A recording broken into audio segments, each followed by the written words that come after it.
മഞ്ഞ വീഡിയോയിൽ നിന്ന് ഇച്ചിരി ഒരു ഭക്ഷണക്കാരി ആയേക്കാം. ഒരുപാട് നാളായില്ല നമ്മൾ ഇങ്ങനെ പെസ്റ്റിസൈഡും ഇൻസെക്ടിസൈഡും അതുപോലുള്ള നമ്മുടെ ജനറൽ നോളജ് എല്ലാം കേട്ടുകൊണ്ടിരിക്കണം. ഭക്ഷണത്തിൻ്റെ കാര്യത്തിൽ ഒരുപാട് പേർക്കുള്ളൊരു ബുദ്ധിമുട്ടാണ് ഇഡ്ഡലി ഉണ്ടാക്കുമ്പം നല്ല സോഫ്റ്റ് ആകുന്നില്ല.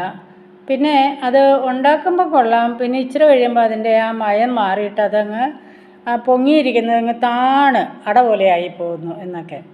എനിക്കും ചിലപ്പോഴൊക്കെ അങ്ങനെ പറ്റിയിട്ടുണ്ട്. പക്ഷേ ഞാനത് എന്താണെന്നുള്ളത് ശരിക്കത് മനസ്സിലാക്കി. ഒരു പ്രാവശ്യം ഞാൻ വിചാരിച്ചു എനിക്ക് അലുമിനിയത്തിൻ്റെ ഇഡ്ഡലി പാത്രമുണ്ട്, സ്റ്റീലിൻ്റെ ഇഡ്ഡലി പാത്രമുണ്ട്. ഒരു പ്രാവശ്യം സ്റ്റീലിൻ്റെ ഇഡ്ഡലി പാത്രത്തിൽ ഉണ്ടാക്കിയപ്പോൾ ഇതങ്ങ് ഒരു മയമില്ലാതെയിരുന്നു. പക്ഷേ പാത്രത്തിൻ്റെ പ്രശ്നമല്ല, നമ്മൾ ഉണ്ടാക്കുന്ന ആ ഇഡ്ഡലി മാവില്ലേ അതിൻ്റെ പ്രിപ്പറേഷനിലാണ് നമ്മൾ ശ്രദ്ധിക്കേണ്ടത്. എന്താണെന്നറിയാമോ? 2-3 കാര്യങ്ങളുണ്ട് ഇഡ്ഡലി ഉണ്ടാക്കുമ്പോൾ ശ്രദ്ധിക്കേണ്ടത്. ഞാൻ ഈ വീഡിയോയിൽ അത് ത്രൂ ഔട്ട് നിങ്ങളിത് കാണണം. അപ്പോൾ ഓരോ സ്റ്റെപ്പിലും അതിൻ്റെ ചില ടിപ്സ് പറയുന്നുണ്ട്. ആദ്യം ഒരു ടിപ്സ് പല ടിപ്സിലും ഒത്തിരി ശ്രദ്ധിക്കേണ്ടത് നമ്മളെടുക്കുന്ന അരി, ഉഴുന്ന്, അതിൻ്റെ ആ മെറ്റീരിയൽസ് ഉണ്ടല്ലോ അതിൻ്റെ റേഷ്യോയിലാണ്.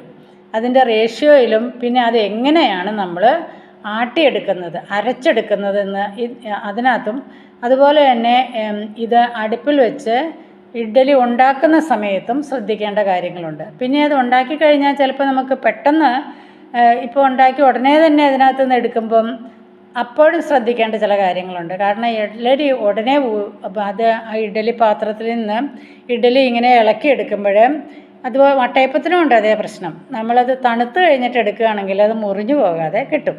പക്ഷേ ഇഡ്ഡലി ഇളക്കിയെടുക്കുമ്പം നമുക്കിപ്പോൾ വട്ടയപ്പം പോലെ സമയം കാണത്തില്ല, രാവിലെ ബ്രേക്ക്ഫാസ്റ്റിൻ്റെ തിരക്കല്ലേ. അപ്പോൾ എന്ത് ചെയ്യണമെന്നറിയുമോ? ആ ഇഡ്ഡലി തട്ട് എടുത്ത് ജസ്റ്റ് വെള്ളത്തിലൊന്ന് പെട്ടെന്ന് മുക്കിയെടുക്കുക.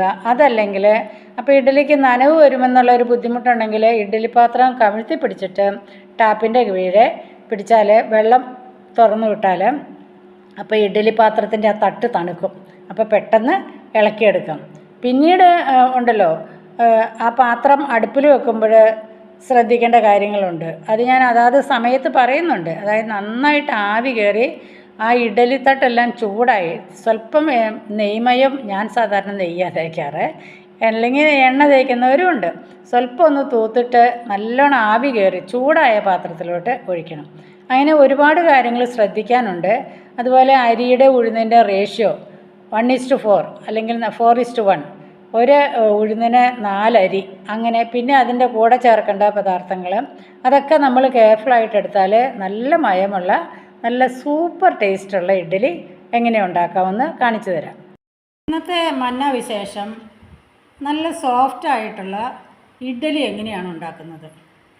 ചില ഇഡ്ഡലി മാവൊക്കെ നല്ല സോഫ്റ്റ് ആയിരിക്കും, പക്ഷേ ഇഡ്ഡലി ഉണ്ടാക്കി കഴിഞ്ഞ് തണുത്ത് കഴിയുമ്പം അതങ്ങ് താന്ന് പതിഞ്ഞിരിക്കും, മയമില്ലാതിരിക്കും. അപ്പോൾ അതിന് മയത്തിലുള്ള ഇഡ്ഡലി ഉണ്ടാക്കാനുള്ള 2-3 ടിപ്സാണ് പറയുന്നത്. അപ്പോൾ ഇഡ്ഡലിക്ക് ആവശ്യമുള്ള ഉഴുന്ന് കണ്ടോ, ഇത് 1 കപ്പ് ഉഴുന്ന്. ഇതുപോലെ ഒരു കപ്പ് ഏത് പാത്രമായാലും അതിൻ്റെ റേഷ്യോ ആണ് ഇമ്പോർട്ടൻറ്റ്. 1 കപ്പ് ഉഴുന്നെടുക്കുക. അത് കഴിഞ്ഞ ശേഷം 1.5 സ്പൂണ് ഉലുവ അതിനകത്തോട്ടിടുക.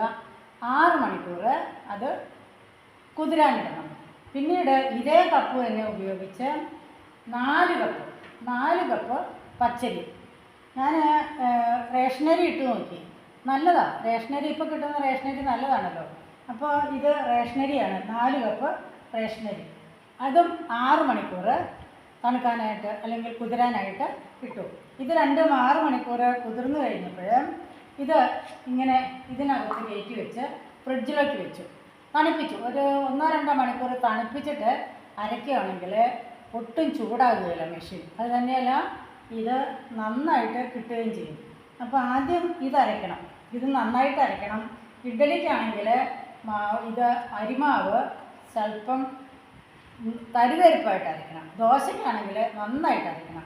അപ്പോൾ ഇത് തരിതരിപ്പായിട്ട് അരച്ച് ഇതുമായിട്ട് മിക്സ് ചെയ്യുമ്പോഴാണ് ഇഡ്ഡലിക്ക് നല്ലത്. ഇത് അരയ്ക്കാൻ നേരത്ത് ഇതാണ് ടിപ്പ്. ഇത്രയും വെളുത്ത അവൽ, ചിലർ വെളുത്ത ചോറിടും, അതിനേക്കാളും ഇച്ചിരിയോട് നല്ലത് വെളുത്ത അവലാണ്. അപ്പോൾ ഇത്രയും വെളുത്ത അവൽ ഇതിനോട് ചേർത്ത് അരച്ച് ഉപ്പിട്ടും ചേർത്ത് തിരുമ്മി വെച്ചാൽ നല്ല സൂപ്പറായിട്ടുള്ള ഇഡ്ഡലി ഉണ്ടാക്കാം. ആട്ടുമ്പോൾ ഞാൻ ഉഴുന്നും അരിയും കൂടെ ഒന്നിച്ചിട്ട് ഗ്രൈൻഡറിലാണ് ആട്ടാറ്. പക്ഷേ ഇഡ്ഡലിക്ക് അത് പറ്റത്തില്ലല്ലോ. അതുകൊണ്ട് ഇഡ്ഡലിക്കുള്ള മാവ് ഈ സെപ്പറേറ്റ് ആയിട്ട് ആട്ടിയെടുക്കണം. ഉഴുന്ന് ഇത് കണ്ടോ, ഉഴുന്ന് നല്ല സോഫ്റ്റായിട്ട് ആട്ടിയെടുത്ത് കഴിക്കും. പിന്നീട് അരി തരിതരിപ്പായിട്ട് ആട്ടിയെടുത്തു. ഇതാണ് കൺസിസ്റ്റൻസി. ഇനി ഇത് രണ്ടും കൂടെ ഒരു പാത്രത്തിൽ ചേർത്ത് വെക്കണം. അത് കൈകൊണ്ട് ചേർത്ത് വെക്കുന്നതാണ് ഏറ്റവും നല്ലത്. ഈ കൺസിസ്റ്റൻസിയിലാണ് അരിമാവ് അരച്ചെടുക്കുന്നത്. തരിതരിപ്പായിട്ടാണ് അരച്ചിരിക്കുന്നത്. ദോശയ്ക്ക് സാധാരണ നല്ല സോഫ്റ്റായിട്ടൊക്കെ അരച്ചെടുത്താൽ പണി എളുപ്പം ചെയ്യും. ഇതിപ്പോൾ രണ്ടായിട്ട് അരച്ചെടുത്തിട്ട് ഒന്നായിട്ട് ചേർത്ത് വെക്കണം. ഇനി ഈ മാവ് നന്നായിട്ട് കൈകൊണ്ട് തിരുമ്മി ചേർക്കണം.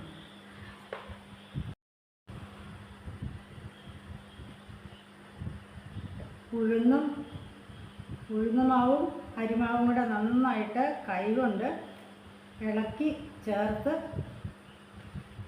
ഇതാണ് പാകം. പിന്നെ ഒഴുകി ചാടുന്നേക്ക് പാകമാക്കി എടുത്തു വെക്കണം. ഇനി ഇത് ഇങ്ങനെ രാത്രിയായി, രാവിലെ ഇത് പൊങ്ങി വരും, പാത്രം നിറച്ച് പൊങ്ങി വരും. ഇതിങ്ങനെ മൂടി വയ്ക്കാം. രാവിലെയാണ് ഞാൻ സാധാരണ ഉപ്പ് ചേർക്കുന്നത്. രാവിലെ കാണിച്ചു തരാം. രാവിലെ ഇതുണ്ട്, മാവ് നല്ല സോഫ്റ്റായിട്ട് പുളിച്ച് പൊങ്ങിയിരിക്കണം. നല്ല സോഫ്റ്റായിട്ട്. നമ്മുടെ ഇഡ്ഡലി കണ്ടോ, നല്ല സ്റ്റീം ചെയ്തുകൊണ്ടിരിക്കുന്നു. നല്ല സൂപ്പറായിട്ട് പൊങ്ങിയല്ലേ ഇരിക്കുന്നത്. ഇതുപോലെ പൊങ്ങി വേണം ഇരിക്കാനായിട്ട്. ഇതിനി നമ്മൾ എടുത്തു കഴിഞ്ഞ് ഉപയോഗിച്ച് ഇരുന്നാൽ പോലും താന്നു പോകും. ഇഡ്ഡലി കണ്ടോ, നല്ല സോഫ്റ്റ് ആൻഡ് ഫ്ലഫിയാണ്. നോക്കിക്കേ, ഒട്ടും ഒട്ടിപ്പിടിക്കുന്ന പശപ്പ് ഒന്നുമില്ല. ഇഡ്ഡലി റെഡിയായി കഴിഞ്ഞു. ഇഡ്ഡലി നല്ല വറുത്തരച്ച സാമ്പാറും കൂട്ടി അങ്ങ് അടിച്ചാലോ. ഇഡ്ഡലി ഇപ്പോൾ ഇച്ചിരി സ്പീഡിൽ നമുക്ക് ഉണ്ടാക്കി ഉടനെ തന്നെ കഴിക്കാൻ എടുക്കണമെങ്കിൽ എന്ത് ചെയ്യണമെന്നറിയാവോ? ഈ അപ്പച്ചമ്പിൻ്റെ ഈ തട്ടിൽ ഈ സൈഡിലല്ലേ ഇഡ്ഡലി ഇരിക്കുന്നത്. ഈ സൈഡ് നന്നായിട്ട് വെള്ളം ഒഴിച്ച് തണുപ്പിച്ചാൽ മതി. അപ്പോൾ പെട്ടെന്ന് ഇഡ്ഡലി നമുക്ക് കുത്തിയെടുക്കാം. ഇതൊരു ടിപ്പാണ്. അപ്പോൾ അത്യാവശ്യമാണെന്ന് വെച്ചാൽ ഉണ്ടാക്കിയ 5 മിനിറ്റിനകം ഇഡ്ഡലി തട്ടിൽ നിന്ന് മാറ്റിയെടുക്കുമ്പോൾ ഇഡ്ഡലി പൊടിഞ്ഞു പോകും. ഇതിപ്പോൾ തന്നെ ഞാൻ പറഞ്ഞില്ലേ, അത് ഒന്ന് തിരിച്ച് പിടിച്ച് തണുപ്പിച്ചാൽ മതി.